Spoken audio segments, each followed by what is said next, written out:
Are you fed up with manually adding teammates because the invite link setting is hidden? In under 2 minutes, you'll have a working invite link for your workspace. First, we'll open your profile and workspace settings. Then, we'll find the invite link toggle and flip it on. First things first, head over to the otter.ai homepage in your browser.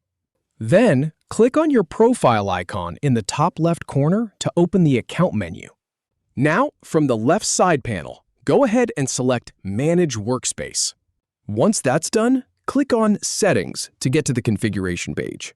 Scroll down until you spot the option labeled Allow Teammates to Join via Invite Link. Finally, just click the toggle switch to enable it, and that's all there is to it.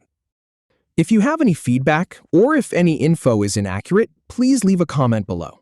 We'll do our best to answer or redo the video if needed. Thanks for watching.